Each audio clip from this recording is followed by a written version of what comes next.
Bonsoir à vous tous. Bienvenue dans cette webconférence qui est organisée cette semaine dans le cadre de la semaine de la copropriété. Il y a des événements un petit peu partout en France qui s'organisent, et notamment à Nantes avec la Maison de l'Habitant. J'espère que vous nous entendez bien. N'hésitez pas à nous laisser un petit mot dans le chat. Vous avez un outil conversation. N'hésitez pas à nous dire si tout est OK. Et donc un petit rappel technique, vous l'avez peut-être vu sur le mail qu'on vous a envoyé, donc les micros et les caméras sont coupés.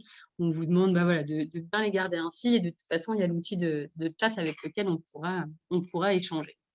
Donc moi, je suis Audrey Lemercier, je travaille à la Maison de l'Habitant, je suis en charge de l'animation et de l'information logement. Donc vous êtes peut-être copropriétaire ou membre d'un conseil syndical, ou peut-être même professionnel. Et l'objectif pour nous ce soir, ça va être de vous informer, de vous présenter les aides qui sont proposées par Nantes Métropole dans le cadre de la rénovation énergétique des copropriétés et de l'accompagnement qui est fait auprès des copropriétés. Ces aides, elles ont été mises en œuvre par Nantes Métropole dans le cadre d'un dispositif qui s'appelle Mon Projet Rénov'. Vous avez dû très certainement en entendre parler, ou voilà, voir des campagnes d'affichage un peu partout sur la métropole. Et depuis 2021, Nantes Métropole a renforcé son accompagnement auprès des copropriétés en désignant ce qu'on appelle un opérateur. Mais on va vous détailler un petit peu tout ça dans la suite de la webconférence. Cet opérateur, c'est le bureau d'études Citémétrie. Donc, les deux structures sont bien évidemment présentes sur cette webconférence et vont vous présenter le dispositif, les aides, l'accompagnement ce soir en ligne. Donc, du coup, on a avec nous Stéphane Briand. Bonsoir Stéphane.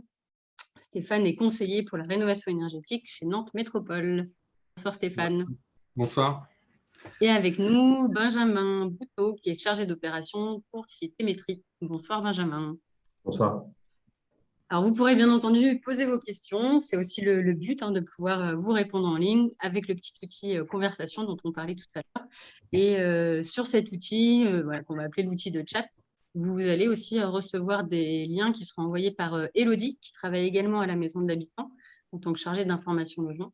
Donc, Élodie pourra vous envoyer aussi au fur et à mesure de la soirée des ressources directement sur le chat. Alors, un petit déroulé, un petit brief de la soirée. On va très rapidement vous présenter ce qu'est la Maison de l'Habitant pour ceux qui ne nous connaissent pas encore. Et on va commencer le sujet par un petit quiz interactif. On va vous mettre à contribution avec quelques questions. Et voilà, ensuite, Stéphane et Benjamin vous présenteront un petit peu les différentes étapes d'un projet de rénovation énergétique en copropriété, les aides financières. Et on terminera bien sûr par des exemples concrets. On prendra vos questions au fur et à mesure, donc n'hésitez pas à les poser dans le chat pour qu'on puisse être le plus possible en interaction avec vous. Donc, qu'est-ce que la Maison de l'Habitant? C'est vraiment un lieu ressource qui est situé en plein centre-ville de Nantes, qui est ouvert à tous les habitants de la métropole sur toutes les questions du logement.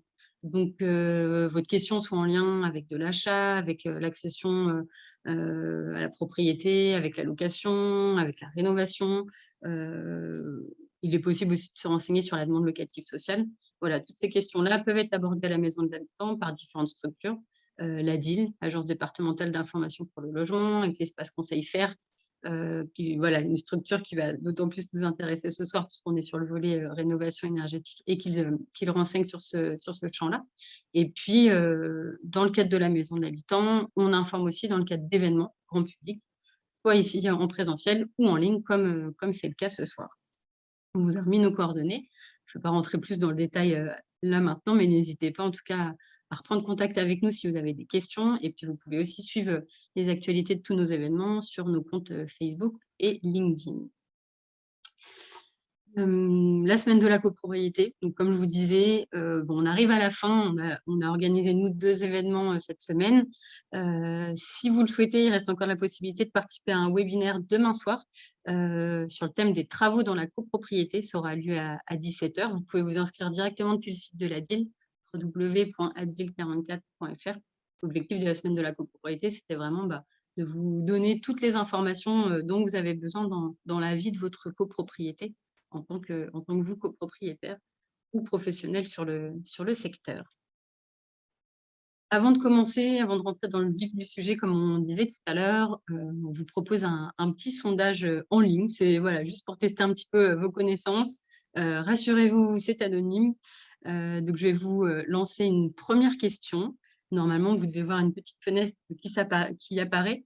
Donc, la première question, quelle est la durée moyenne d'un chantier de rénovation énergétique, selon vous, bien évidemment, entre 3 et 6 mois, entre 6 mois et 1 an, ou entre 1 an et 18 mois? Et ben, on vous laisse 10 à 15 secondes pour nous donner votre avis avant de mettre fin au sondage et puis que Stéphane et Benjamin puissent commenter cette question. Bah, écoutez, vous êtes déjà nombreux à avoir répondu, donc je vais mettre fin à ce sondage-là. Je vais vous partager les résultats. Et donc, pour la plupart d'entre vous, vous êtes 75% à penser qu'un projet, un chantier de rénovation énergétique peut prendre entre 1 an et 18 mois. Stéphane et Benjamin, un commentaire sur cette question? Oui, bah, globalement, on est effectivement sur ce type de. Donc, Stéphane Briand de Nantes Métropole, donc on est sur ce type. On est plutôt sur du 1 an à 18 mois, mais tout dépend en fin de compte de la taille de la copropriété et du bouquet de travaux à réaliser. Donc, entre 6 mois et 1 an, ça tient aussi. Par contre, là, les gens sont très optimistes quand ils pensent que ça fait moins de 6 mois, mais à partir du moment où les travaux vont commencer, oui, sur des petites copros, on peut. En moins d'1 an, c'est fait. Et puis sur des copros plus grosses, bah, les travaux vont s'étaler un peu plus dans le temps, quoi. Voilà.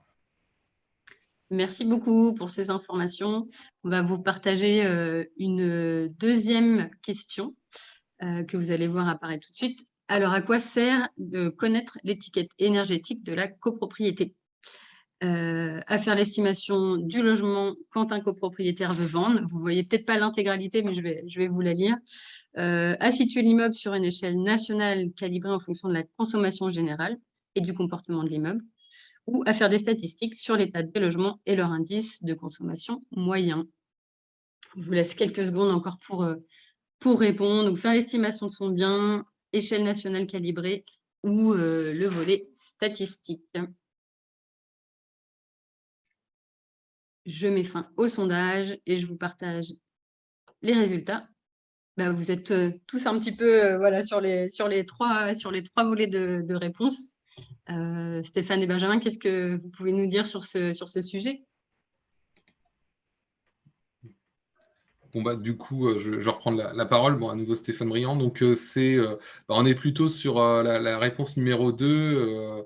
Après, on voit là effectivement que l'étiquette énergétique, c'est pas toujours très clair. Et voilà, la première réponse, c'est pas forcément très, très judicieux. Non, c'est vraiment la deuxième réponse qui est la bonne réponse, quoi. Voilà. Merci Stéphane. Alors, vous avez peut-être des fenêtres qui se superposent du coup avec le sondage. N'hésitez pas, une fois que la question est passée, à fermer la petite fenêtre qui s'ouvre chez vous pour qu'ensuite vous puissiez voir la deuxième, la troisième ou la quatrième question qui puisse apparaître. Une troisième petite question que vous devez voir apparaître maintenant. Si vous baissez de 1% la température de votre logement, quel est le pourcentage moyen de réduction de consommation d'énergie? À votre avis, est-ce qu'on est sur 10%, sur 7% ou sur 3% de réduction de consommation d'énergie? Je vous laisse encore 4-5 petites secondes pour répondre. Hop, et je vais mettre fin. Et donc, je vous partage les résultats. Vous êtes 67% à avoir répondu, 7% de réduction de consommation d'énergie. Et je pense qu'on est plutôt dans le vrai. Stéphane, Benjamin, même chose. Je vous laisse apporter votre regard sur cette question.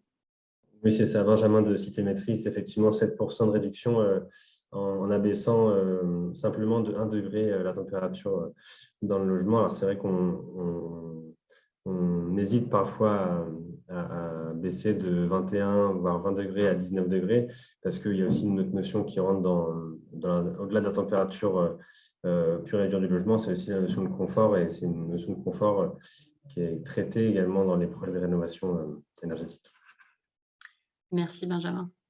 On va vous poser 2 dernières questions, mais là, c'est plus un peu pour mieux vous connaître et puis vous sonder un petit peu. Si vous êtes justement copropriétaire, qu'est-ce qui vous inciterait à rénover votre copropriété? optimiser les travaux obligatoires, augmenter la valeur immobilière de votre bien, diminuer votre consommation d'énergie ou améliorer le confort de votre logement. On vous laisse nous donner votre avis sur ce sujet-là. Je laisse encore 3-4 secondes. Merci pour vos réponses. Du coup, je vous les partage. Vous êtes, toutes les personnes qui ont répondu, du moins, sont sur le volet diminuer votre consommation d'énergie. Et puis vient en deuxième raison, améliorer le confort du logement. Et puis enfin, augmenter la valeur immobilière de votre bien. Merci pour ces réponses. Merci pour jouer le jeu. Une dernière question avant de laisser la parole à Stéphane. On était là sur les raisons. Il y a peut-être aussi des freins pour vous que vous identifiez justement avant de vous lancer dans un projet de rénovation en copropriété. Alors, quels sont-ils selon vous? Est-ce que c'est le coût des travaux? Est-ce que c'est la prise de décision qui est parfois longue et complexe? C'est le fait d'effectuer des travaux dans les logements? Ou encore peut-être des doutes dans l'atteinte des objectifs d'économie d'énergie et d'être BBC? Je vous laisse quelques secondes également.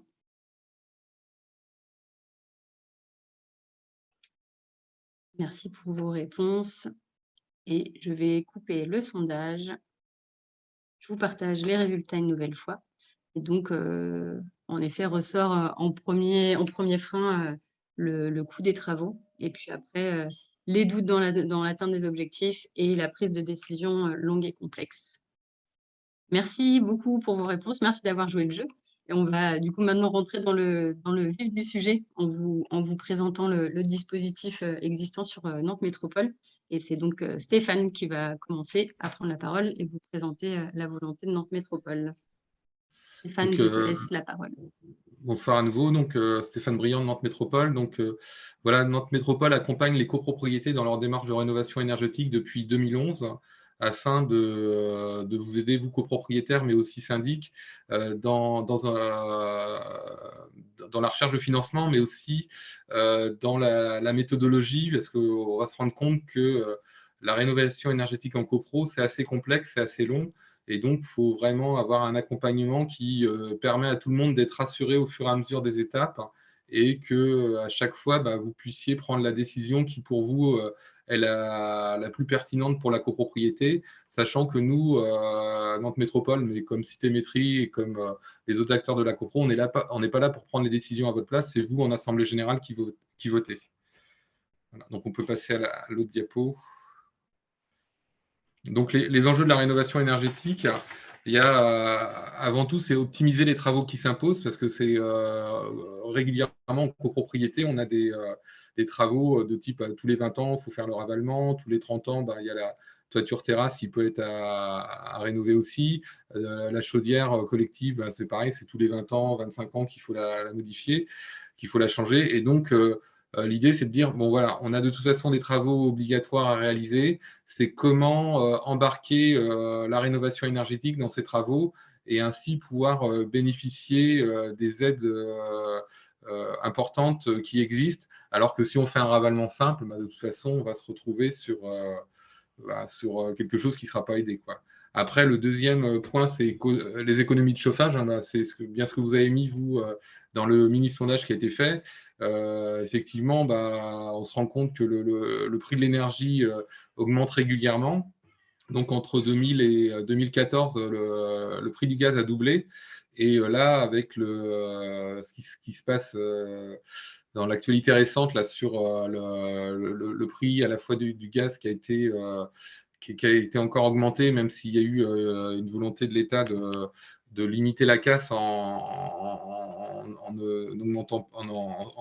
suspendant la prochaine augmentation, mais pareil avec l'électricité, on se rend compte qu'on est sur des tendances lourdes d'augmentation du prix de l'énergie, et donc c'est important de pouvoir maîtriser ces consommations énergétiques pour aussi permettre à la copro de ne pas être submergée par des charges qui vont augmenter, qui peuvent fragiliser les copropriétaires et in fine fragiliser la copro, quoi. Après, il y a valoriser son patrimoine. C'est la fameuse étiquette énergétique là, qui existe et qui doit être indiquée à la fois à la location du logement, mais aussi à la vente. Et donc, c'est éviter que dans la copropriété, on se retrouve avec, dans un marché à plusieurs niveaux. C'est-à-dire que tout ce qui est, tous les bâtiments neufs actuellement construits, ils sont étiquettes, ils sont BBC Rénovation ou ils sont, ou encore plus, même maintenant passifs. Et donc, dans le logement ancien, en fin de compte, il va falloir, on risque d'avoir un décrochage d'une partie du patrimoine, d'une partie du parc des copropriétés, où les copros qui vont continuer à fonctionner comme avant, c'est-à-dire tous les 20 ans, on change on fait son ravalement, on change sa chaudière et on refait ses toitures terrasses. Eux, ils vont rester un peu dans leur jus, sans avoir une amélioration quantitative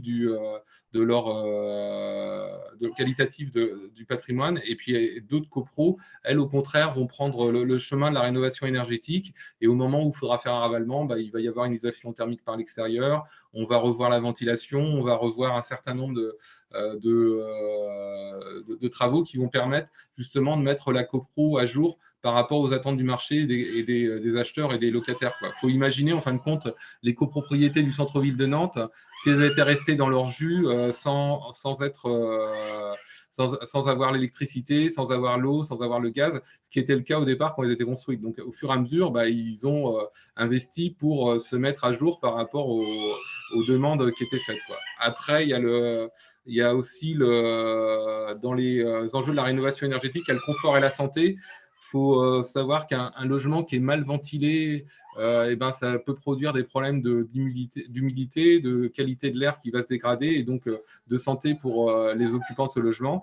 Et puis aussi, quand on vit dans son logement, autant être dans un logement confortable et il peut y avoir des soucis de courant d'air quand on est en ventilation naturelle qui n'est pas contrôlée, des problèmes aussi de parois froides quand on est sur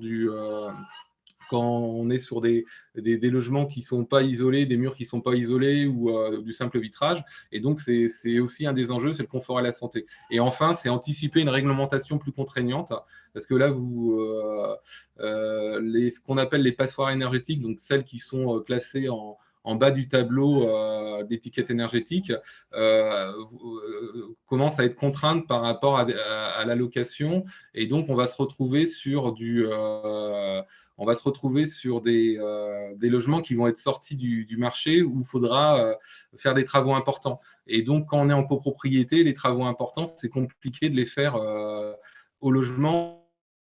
Il faut mieux les faire dans le cadre collectif de la copro parce que c'est comme ça qu'on optimise les travaux et qu'on peut améliorer de manière substantielle la qualité du logement. Et donc, c'est vrai qu'il y a cette réglementation qui est de plus en plus importante.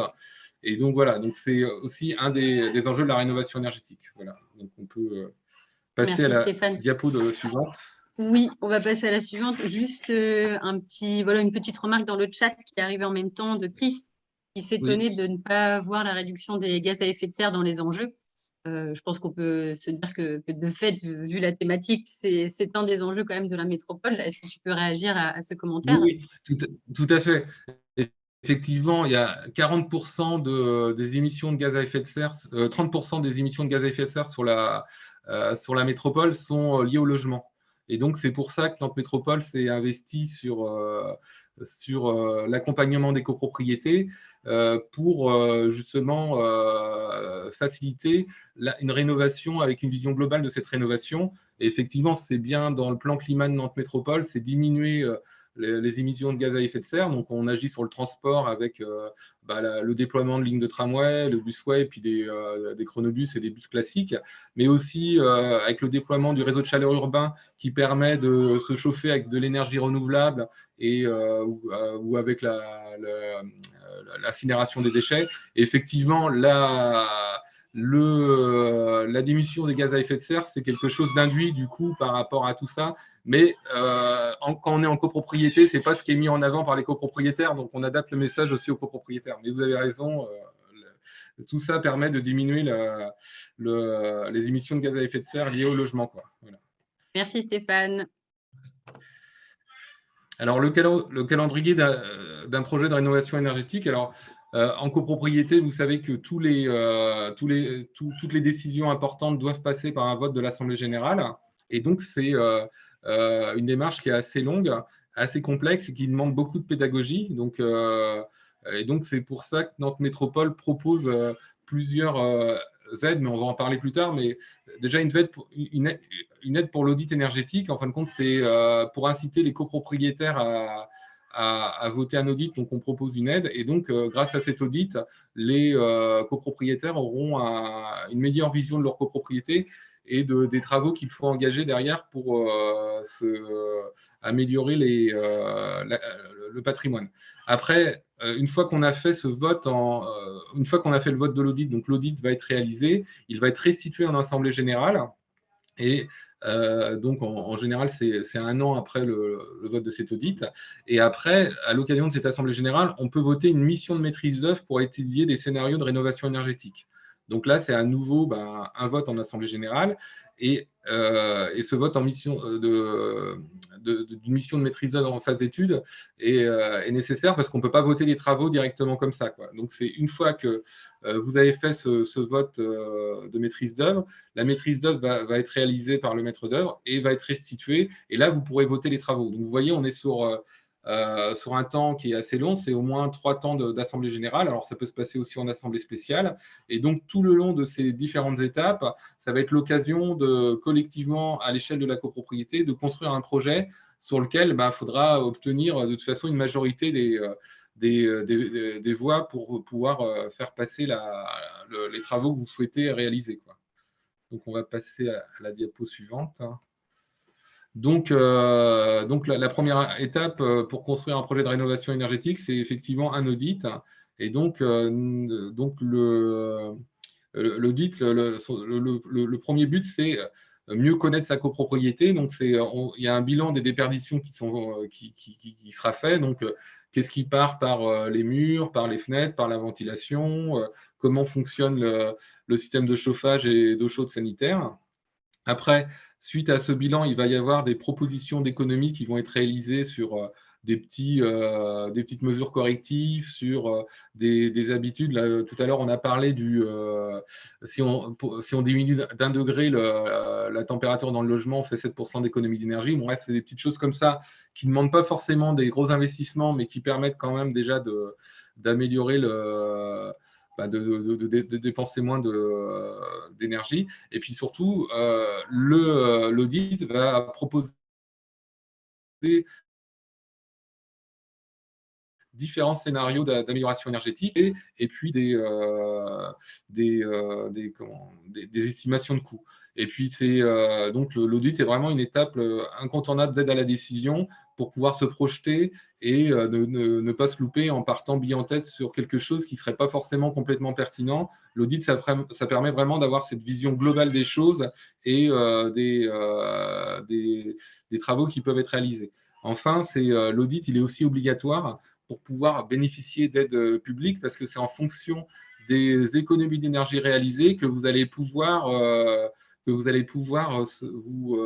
obtenir des aides. C'est-à-dire que là, actuellement, Benjamin de Cité Maîtrise va en parler, mais pour avoir l'aide de l'État, MaPrimeRénov' CoPro, il faut faire 35% d'économie d'énergie. Donc, ces 35%, ils vont être visés par l'audit énergétique. Donc, voilà, donc c'est vraiment important. Donc, on peut passer à la diapo suivante. Donc, le déroulement d'un audit, c'est d'abord, il y a un recueil des données et des besoins des occupants. Donc, le bureau d'études fluides va rencontrer va voir avec le syndic les différentes factures d'énergie qu'il peut y avoir sur la copro, va faire un questionnaire pour connaître les besoins des occupants et puis les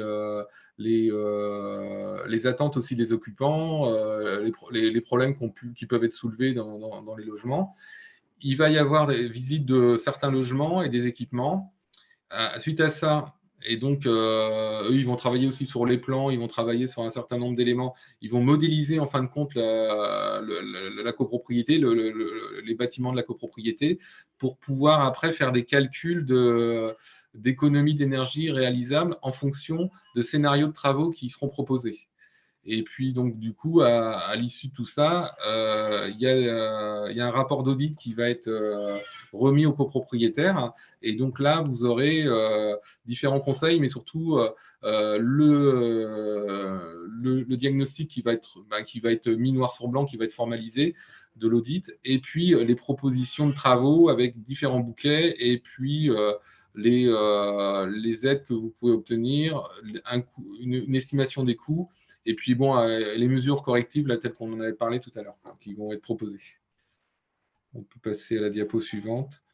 Donc du coup, alors après, donc, une fois que l'audit a été restitué, vous pouvez passer dans une deuxième phase, une deuxième étape pour construire un projet de rénovation énergétique, c'est la phase d'étude de la mission de maîtrise d'œuvre.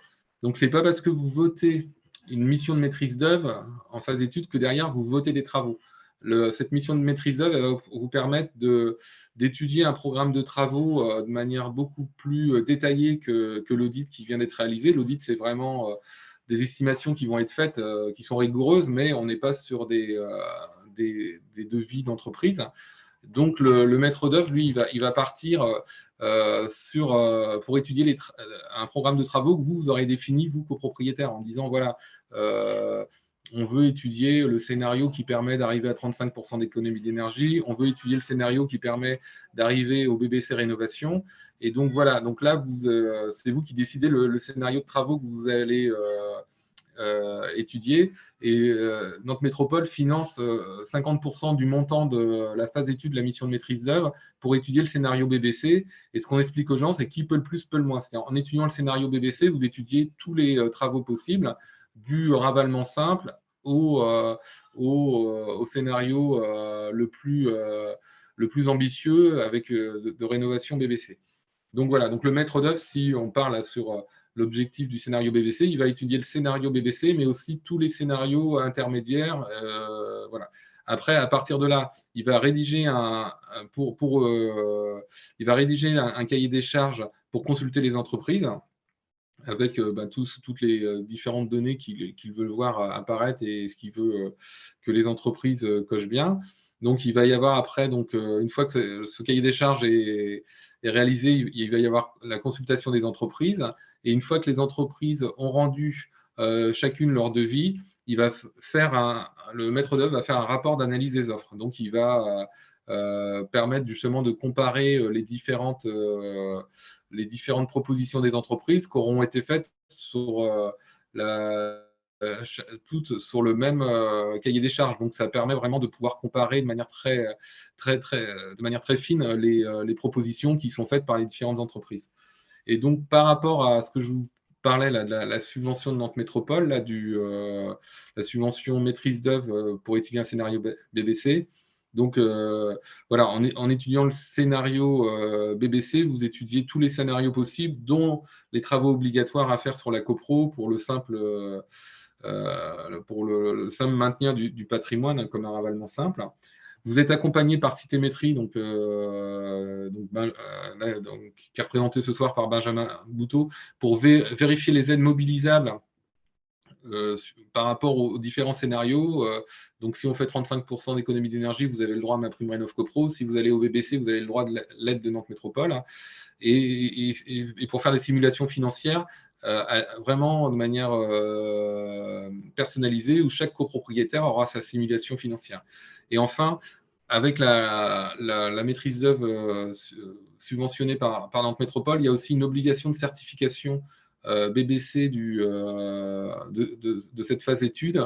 Et si vous partez derrière vers des travaux, ça permettra de certifier les travaux BBC. Et donc, c'est aussi un plus par rapport à la copro pour avoir d'être certifié rénovation BBC tout de suite. Ça permet de valoriser quand même la copro et les travaux qui ont été réalisés, quoi. Donc, voilà les plus de la mission de maîtrise d'œuvre BBC.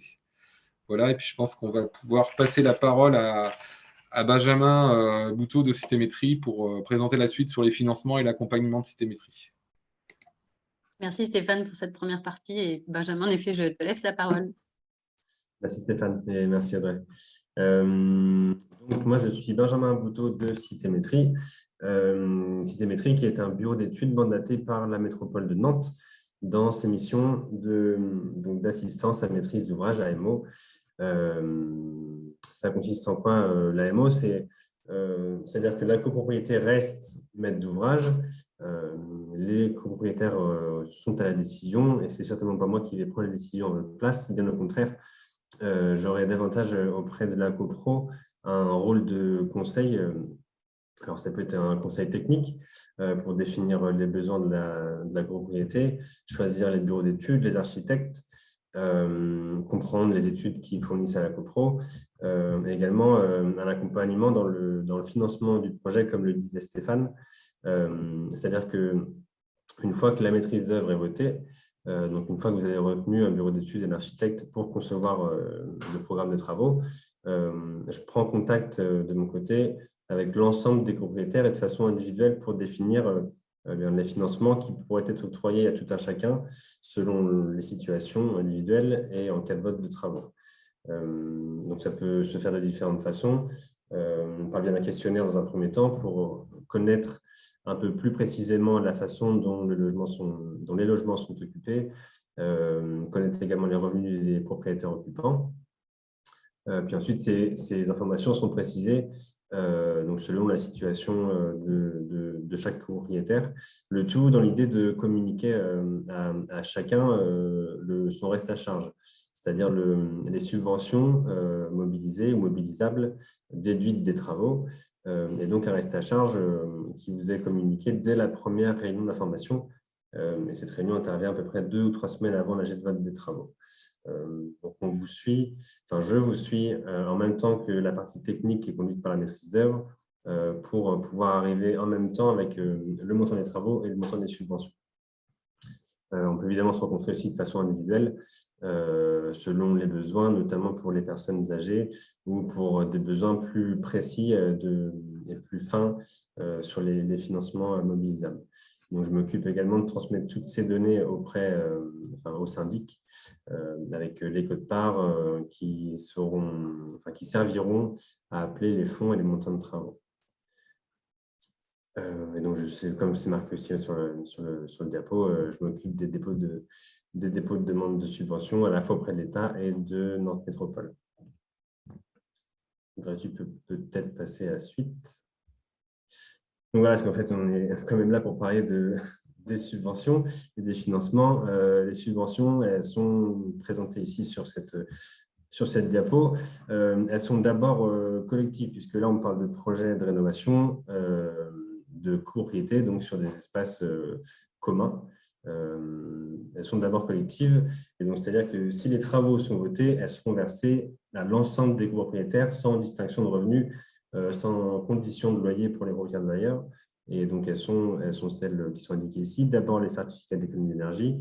C'est un peu le principe des pollueurs-payeurs, si vous voulez. C'est-à-dire que les producteurs et distributeurs d'énergie en France sont tenus par l'État de réduire leur consommation et ils peuvent arriver aux quotas qui leur sont fixés en achetant les économies qui sont faites ailleurs, et notamment sur des projets de rénovation en copro. Donc, c'est une subvention dont le montant n'est pas connu au tout début du projet, puisqu'elle dépend évidemment des économies d'énergie que le projet permet de réaliser. Ensuite, Stéphane en parlait tout à l'heure, les aides de la métropole de Nantes, qui couvrent l'ensemble des phases du projet, de l'audit aux travaux. En ce qui concerne les travaux, ces aides-là permettent de couvrir un tiers des travaux, un tiers du montant hors taxe des travaux d'économie d'énergie, aux conditions de réaliser des travaux permettant l'atteinte du niveau BBC, donc c'est l'atteinte du niveau bâtiment basse consommation. Ces aides sont cumulables. Toutes les aides que vous voyez ici sont cumulables. Donc, on a eu les aides des certificats d'économie d'énergie, les aides de la métropole, et à ces aides-là s'ajoutent les aides de l'État, MaPrimeRénov' copropriété, dont vous avez certainement entendu parler, et qui couvrent, en ce qui les concerne, 25% du montant hors taxe des travaux d'économie d'énergie. Donc, il y a un plafond de subvention, mais sans rentrer trop dans les chiffres, cette subvention-là est débloquée à condition d'atteindre 35% d'économie d'énergie par rapport à la situation actuelle de la propriété. même façon, elles sont cumulables avec les autres subventions. Ce qui permet aussi donc selon les scénarios, de bénéficier peut-être uniquement de cette aide-là, des aides de l'État, si la copro décidait de ne pas s'orienter vers un projet de rénovation BBC, donc de faire des travaux moins conséquents en termes de coûts, et de ne bénéficier simplement, de n'atteindre simplement que 35% d'économie d'énergie. Puis ensuite, il y a les aides liées à la TVA à 5,5 et la possibilité de souscrire aux prêts collectifs qui ont l'avantage de ne pas regarder les taux d'endettement. Il n'y a pas de questionnaire de santé, il n'y a pas de questionnaire d'âge.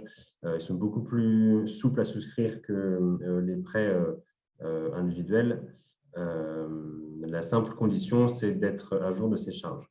Et c'est des prêts qui sont, à la base, étaient proposés aux copros pour pouvoir permettre aux personnes âgées, notamment, de pouvoir s'engager sur des travaux de rénovation plus simplement.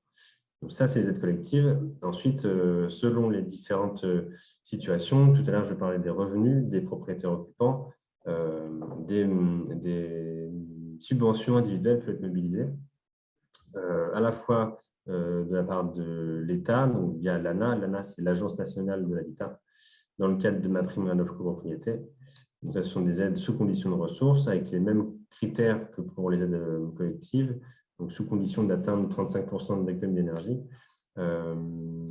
Et la métropole également abonde des aides individuelles, également sous condition de ressources.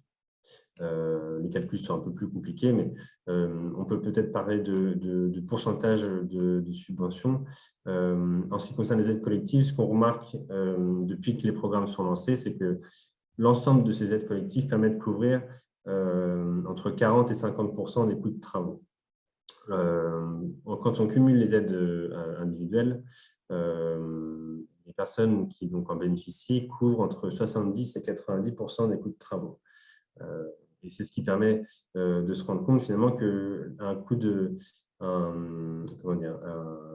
scénario de travaux bâtiment basse consommation coûte parfois moins cher qu'un scénario de travaux de ravalement stricto sensu. Alors, ce n'est pas tout le temps le cas, parfois c'est plus cher évidemment, parfois c'est des coûts de travaux équivalents, mais les subventions sont quand même relativement conséquentes. Et en ce qui concerne les propriétaires bailleurs, c'est sous condition de conventionner le logement avec l'ANA, c'est-à-dire qu'on plafonne les loyers, on ouvre l'allocation à des personnes sous condition de ressources, en contrepartie de quoi des aides aux travaux supplémentaires sont octroyées et la possibilité également de bénéficier de déduction fiscale davantage, un abattement fiscal sur les revenus locatifs. Merci beaucoup, Benjamin. Avant de continuer de dérouler, il y a quelques petites questions qui sont tombées sur le chat, donc je propose qu'on les prenne. Alors, il y avait une question sur les conditions de ressources, Anna, mais on va en parler juste après. Il y avait une question aussi de Louis qui demandait combien coûte l'audit de départ. Combien coûte l'audit au départ? L'audit, oui, tout à fait. L'audit dépend encore une fois de la taille de la copropriété, de ce que vous demandez à l'auditeur, parce que c'est encore une fois toutes les personnes que vous rencontrerez dans le cadre d'un projet auront simplement un rôle de conseil. Si vous demandez davantage, ça coûtera forcément plus cher. Mais il n'y a pas nécessairement de coût pour un audit. Généralement, quand même, la subvention de notre métropole qui est plafonnée à 10 000 € pour un audit, et j'ai jamais vu, Stéphane, tu pourras peut-être compléter, mais j'ai jamais vu un audit dépasser ce plafond. Non, du coup, ouais, effectivement, plus on est dans une copro qui est importante en termes de logement, moins l'audit est cher au logement, parce qu'il y a des économies d'échelle qui sont faites. Et donc, globalement, les audits, c'est entre 5 et, on va dire, à la grosse louche, entre 5 et 10 000 €. Alors après, il y a forcément et notre métropole prend à sa charge la moitié de l'audit énergétique avec un maximum de 5 000 € de subvention. Mais voilà, mais c'est vrai qu'effectivement, en fonction de la copro, et comme disait Benjamin, et des choses des complexités, des choses qui doivent être étudiées, bon, bah, les prix, il n'y a pas de prix fixe non plus, quoi. Et donc, nous, on conseille toujours de faire appel au minimum à trois bureaux d'études différents pour pouvoir comparer les offres, sachant que pour obtenir la subvention de Nantes Métropole, ils doivent remplir un bordereau qui est le même pour tous, et donc qui permet vraiment de comparer de manière très facile la qualité de l'offre et de voir s'ils répondent bien au cahier des charges de Nantes Métropole. Merci pour ces précisions. Il y a une autre question de Laurence qui demandait donc sur les aides de Nantes Métropole, quelles sont-elles si le scénario BBC n'est pas choisi? Alors, pour les travaux, les aides de Nantes Métropole sont conditionnées à l'atteinte de ce niveau BBC. Si pas de BBC, pas de subvention. Pour autant, comme le disait Stéphane, toute la partie en amont des travaux est subventionnée par la métropole de Nantes justement pour être en capacité de faire un choix en étant pleinement conscient des postes de travaux sur lesquels on pourrait agir et des montants que ça pourrait représenter. Après, libre à vous, encore une fois, c'est vous qui êtes à la décision, libre à vous de vous engager ou non sur ce scénario. Mais moi, vous savez combien ça coûte. Et si ce n'est pas de BBC, pour bénéficier des subventions, il faut, dans tous les cas, réaliser au moins 35% d'économie d'énergie. Et c'est vrai que du coup, le parti pris de Nantes Métropole, c'était de dire bon, on aide tous les copropriétaires dans ce travail lié à la définition d'un projet avec l'audit et puis avec la mission de maîtrise d'œuvre. Et par contre, on veut vraiment privilégier parce que c'est ça qui est le plus simple et puis le plus efficace, des travaux complets de rénovation énergétique en s'appuyant sur le label BBC pour que le logement soit vraiment remis à jour par rapport aux exigences actuelles et grâce à ça, on fait aussi des économies d'échelle. C'est-à-dire que l'échafaudage que vous allez utiliser pour l'isolation des toitures, il sera aussi utilisé pour l'isolation thermique par l'extérieur des murs. Et le fait de tout combiner en même temps, ça permet aussi d'optimiser les travaux que vous réalisez. Et donc, l'idée de subventionner de manière massive les travaux, c'est vraiment pour inciter les gens, les copropriétaires à partir sur des travaux ambitieux BBC. Et après, si les copropriétaires ne veulent pas le faire, ben, ils ne le font pas. Mais comme disait Benjamin, ils ont tout le monde aura les cartes en main avec le scénario BBC, ça coûte tant par logement avec tant de subventions. Le scénario A35, ça coûte tant par logement avec tant de subventions de l'État. Et puis voilà, quoi. Après, c'est vous, copropriétaires, qui choisissez qui votez de toute façon in fine, quoi. Merci à vous deux pour ces éléments de réponse. Dans le chat, Laurence rebondit du coup sur ce point-là en demandant si avec une petite copropriété très ancienne, donc d'avant 45, est-ce qu'elle peut vraiment atteindre le niveau BBC? Eh ben, je répondrai à nouveau, c'est grâce à l'audit que vous aurez cette information et derrière la maîtrise d'œuvre qui confirmera ou pas. Alors, sachant que pour ne pas pénaliser des copropriétés qui ne pourraient pas arriver au BBC parce que vous êtes en chauffage électrique, donc ça c'est compliqué parce que ça vient plomber en fin de compte l'étiquette énergie quand vous êtes en chauffage électrique. Du coup, Nantes Métropole fait une dérogation où il faut atteindre le niveau HPE, donc c'est haute performance énergétique, donc c'est moins contraint que le BBC, mais c'est vraiment une exception. Mais par contre, du coup, une copro ancienne comme ça, avec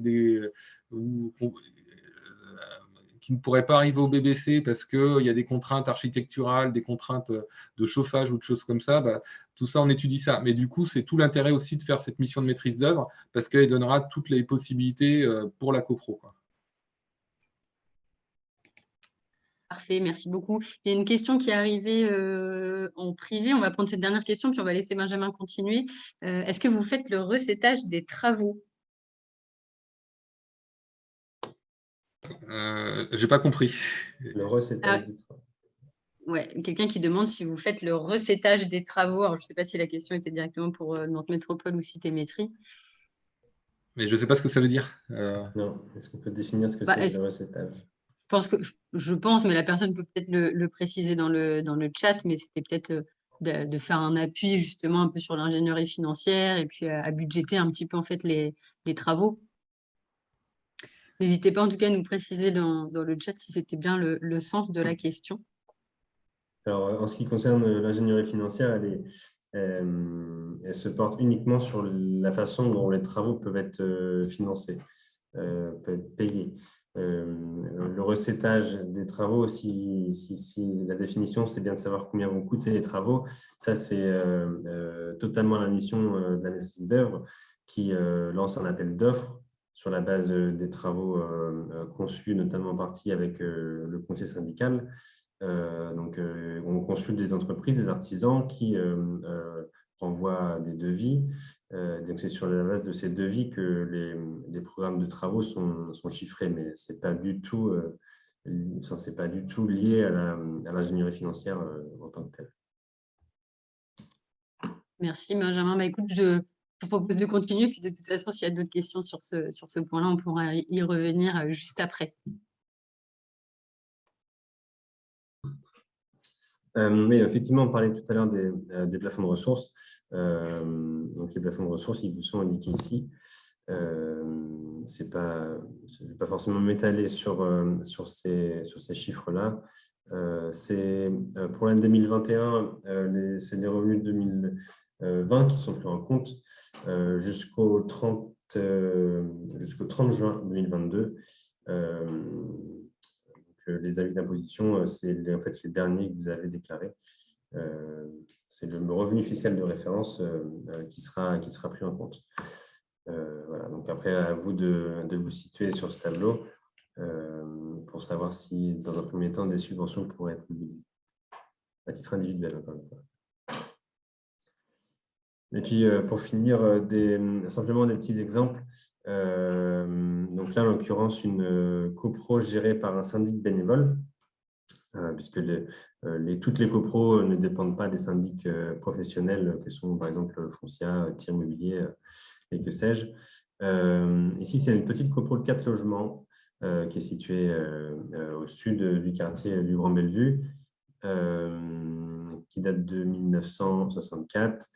Et donc, vous avez toute la liste des travaux qui est listée donc, au milieu à gauche. C'est généralement les travaux qu'on retrouve dans quasiment la totalité des projets de travaux BBC qui sont réalisés jusqu'à présent, c'est-à-dire qu'on isole le bâtiment par l'extérieur, les planchers bas, les plafonds des caves, en toiture, les combles ou dans les rampants. On remplace les menuiseries vétustes, que ce soit les fenêtres des logements ou les portes des halls.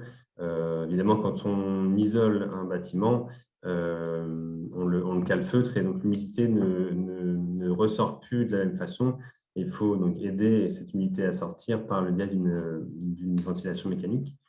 Et puis, on vient également intervenir sur les systèmes de chauffage, en l'occurrence ici avec des robinets thermostatiques et la mise en place d'une chaudière collective. Alors, ils ont fait le choix de se porter sur les panneaux photovoltaïques parce qu'ils sont très, très portés sur la question de la rénovation énergétique et donc ils ont voulu faire le max du max, sachant que ces panneaux sont aussi subventionnés, la subvention aux travaux est bonifiée par notre métropole pour la mise en place de ces panneaux photovoltaïques. Donc, vous avez sur la droite le résumé, si je peux dire ça comme ça, des coûts de travaux et des subventions. Donc, vous n'arrêtez pas à l'euro près. Vous avez quand même, ce qu'il faut regarder, c'est surtout l'encart noir à la fin. On couvre, comme je vous disais tout à l'heure, entre 55% et 97% des coûts de travaux, 55% pour les personnes qui ne bénéficient pas des subventions individuelles et jusqu'à 97% des coûts de travaux pour les personnes qui bénéficient de ces aides-là. Et donc, vous avez les restes à charge individuels qui correspondent à ces taux de subvention. Il y a un autre exemple un peu sur le même modèle, avec des travaux similaires. Cette fois-ci, c'est une copro un peu plus grande. Il y a 24 logements. Ils n'ont pas encore voté les travaux en ce qui les concerne. Avec ce que je n'ai pas précisé sur le copropriété, c'est qu'on est donc dans le quartier du Grand Bellevue. Les certificats d'économie d'énergie ne peuvent pas être mobilisés par nous ou par maître d'œuvre sur ces quartiers-là, puisqu'ils sont considérés, enfin les copropriétés qui sont dans ces quartiers-là sont considérées comme fragiles. Donc, à prendre avec des grands guillemets, mais du moins c'est une dénomination qui est donnée par l'ANA, et donc quand c'est ce cas-là, c'est l'ANA qui verse 3 000 € par logement dans le cadre de ces copropriétés. Ici, les certificats d'économie d'énergie, ils peuvent être mobilisés sur la copropriété, donc les 4 rue du Gois à Nantes, mais on ne connaît pas encore les montants puisque l'étude n'est pas encore finalisée. Et donc, c'est des montants qui seront connus juste avant le vote des travaux. Et encore une fois, vous voyez, on est à peu près sur les mêmes ordres de grandeur pour les taux de subventionnement, entre 51 et 90% de couverture du coût des travaux par les subventions, avec des restes à charge, enfin, des écarts de restes à charge un peu moins importants. Merci beaucoup, Benjamin, pour ces derniers exemples. Ça permet de montrer un peu de concret, voilà, suite à la présentation. On va arriver sur la fin de cette webconférence. Si Stéphane, tu veux déjà ajouter des compléments d'infos, n'hésite pas. Et puis sinon, on peut encore prendre quelques petites questions. Et donc effectivement, l'accompagnement de Nantes Métropole, il y a à la fois un accompagnement financier là, tel qu'il a pu être présenté, mais aussi nous, on intervient directement auprès du conseil syndical pour venir expliquer les aides, la méthodologie, pour venir en assemblée générale aussi à nouveau faire de la pédagogie. Donc voilà, donc si vous avez des projets de rénovation énergétique ou si vous juste vous posez des questions, en fin de compte, on est disponible pour rencontrer le conseil syndical. Et puis après, si le conseil syndical le désire, on peut aller plus loin et aller en assemblée générale vous rencontrer et exposer les enjeux de la rénovation énergétique à l'ensemble des copropriétaires. Merci Stéphane pour ces précisions. Si jamais il y a des questions, n'hésitez pas, c'est le moment ou jamais. Et sinon, on vous repartage juste là sur cette dernière slide où vous pouvez retrouver les informations et les actualités de la Maison de l'Habitant. On a un programme d'événements trimestriel, donc n'hésitez pas à aller le consulter sur le site de l'ADIL qui porte la Maison de l'Habitant, www.adil44.fr, ou à nous contacter par mail si jamais vous avez suite à cette webconférence d'autres questions. Ce replay sera disponible dès demain en ligne. On a aussi une chaîne YouTube, Adil44 Maison de l'Habitant, donc n'hésitez pas à la revisionner si jamais vous aviez besoin de revenir sur certains points. Je ne vois pas de nouvelles questions arriver. À titre d'information, on vous renverra aussi demain un mail avec ces informations-là et avec tout ce qui a pu vous être partagé aussi par Élodie dans le chat. Comme ça, voilà, si vous n'avez pas forcément eu le temps de prendre de notes ou de noter tous les sites qui ont pu vous être conseillés, on va vous renvoyer tout ça dans un mail récapitulatif dès demain. On va s'en arrêter là, s'il n'y a pas de questions supplémentaires. Merci beaucoup pour votre participation. Et puis, un grand merci à vous deux, Stéphane et Benjamin, pour vos apports, pour vos contributions. Et puis, on vous dit à très bientôt dans le cadre d'autres événements de la Maison de l'Habitant. Bonne soirée à vous.